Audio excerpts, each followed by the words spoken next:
Hello मित्रों, कैसे हैं आप। तो ये हमारी पचौर से दिल्ली बाइक राइड है।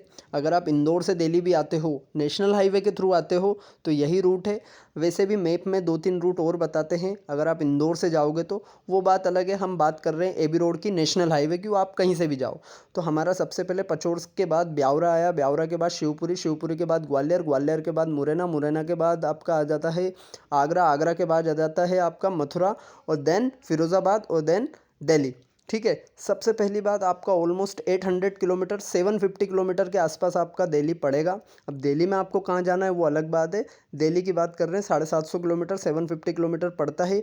रेनी सीज़न है तो आपको रेनकोट पहने, बूट का भी रेनी कवर पहने, रेन कवर पहने। उसके अलावा आपका जो लगेज है उनका भी रेन कवर जो भी है वो रखें। हर कहीं ब्रेक नहीं लेना है, क्योंकि ये जो रूट है यहाँ पर काफ़ी, आपको पता होगा, इश्यूज़ आते हैं। तो हर कहीं नहीं रोकें। वैसे भी यहाँ पर आपको, अगर आप इस रूट पर जाएंगे नेशनल हाईवे पर दिल्ली में अगर जाएंगे तो आपको सुनसान ही मीन्स खाली खाली ही मिलेगा। ज़्यादा कुछ क्राउडेड एरिया नहीं है टिल मथुरा तक। मथुरा से आप अगर दिल्ली जाते हो तो वहाँ क्राउडेड एरिया है, वो अलग बात है। बट आपको मथुरा तक कुछ नहीं मिलेगा। खाने पीने का यहाँ पर ज़्यादा इधर कुछ नहीं है। तो खाने पीना हर कहीं नहीं रुकना, हर कुछ सफ़र में खाना भी नहीं चाहिए अगर आप इतने लंबे रूट पर हो बाइक राइड पर। अब वो आपके एक्सपीरियंस और आपकी सिटिंग के हिसाब से कि आप कितना सिटिंग कर सकते हो एक दिन में। मेरी कैपेसिटी 850 900 850 900 की रहती है, तो मेरे लिए कोई बड़ी बात नहीं थी। डिपेंड करता है राइडर पर पूरा। और आपके साथ एक पार्टनर भी होना चाहिए, मेल हो या फीमेल हो, बट पार्टनर होना बहुत ज़रूरी है। उससे आपकी बातचीत बनी रहती है, आपको एक एंटरटेनमेंट रहता है इतनी लंबे रूट पर, मेरा ऐसा मानना है। ध्यान रखना, गाड़ी बिल्कुल डिसिप्लिन से चलाना, हेलमेट, ग्लव्स और आपकी पूरी प्रॉपर बाइक किट पहनकर चलें। बाइक को भी थोड़ा टाइम दें, रुकने का कंटिन्यू नहीं चले। मेरी कैपेसिटी 150 से 200 किलोमीटर के बाद ब्रेक लेने की, उस हिसाब से आप चलें। और हर कुछ नहीं खाना है। और ये ध्यान रखो कि आप क्या खा सकते हो वही लेना है, ठूसना नहीं है, नहीं तो पेट का गड़बड़ का मामला हो सकता है।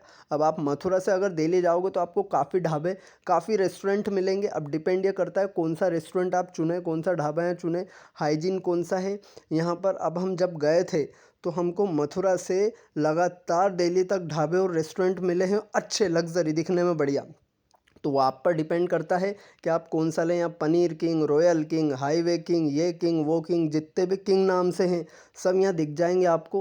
काफ़ी मज़ा आया मुझे तो नाम पढ़ पढ़ कर, नाम रीड करके, पर अच्छा लगा। ठीक है, रात में नहीं, 8 बजे के बाद आप बाइक राइड बिल्कुल नहीं करें, ये मेरा ऐसा मानना है। अगर आप मॉर्निंग से ही कर रहे हो तो एट द एंड हमको घर वाला खाना तो नहीं, पर घर जैसा खाना मिला। फिर हमने खाया दाल चावल रोटी सब्जी सैलेड। तो यहाँ पर फिर हम निकलते हुए ऑलमोस्ट 120-130 किलोमीटर हमारा दिल्ली था। फिरोज़ाबाद से दिल्ली में आपको पता ही नहीं पड़ेगा दिल्ली कब आ जाएगा। मींस मथुरा से ही आपको दिल्ली तक ट्रैफिक चालू हो जाता है। मींस बिल्डिंग आ रही है, फैक्ट्रीज़ आ रही है, रिफाइनरी आ रही है, ट्रैफिक चल रहा है, ब्रिज आ रहे हैं, हाईवे आ रहे हैं, तो आपको लगेगा ही नहीं मथुरा से दिल्ली आप कब आ गए हो। फिरोज़ाबाद दिल्ली बिल्कुल कनेक्टेड है। दिल्ली में ही आपके बहुत सारे फ्लाईओवर, बहुत सारे ब्रिज आ जाते हैं, अंडर ब्रिज, ओवर ब्रिज। तो वहाँ पर मैप में भी अगर आप चालू कर लोगे और आपको पर्टिकुलर जगह कहीं पहुँचना है तो आपको समझ में नहीं आएगा, बट एक्सपीरियंस के हिसाब से आ सकता है। काफ़ी अच्छी हमारी जर्नी रही, काफ़ी डिसिप्लिन रही।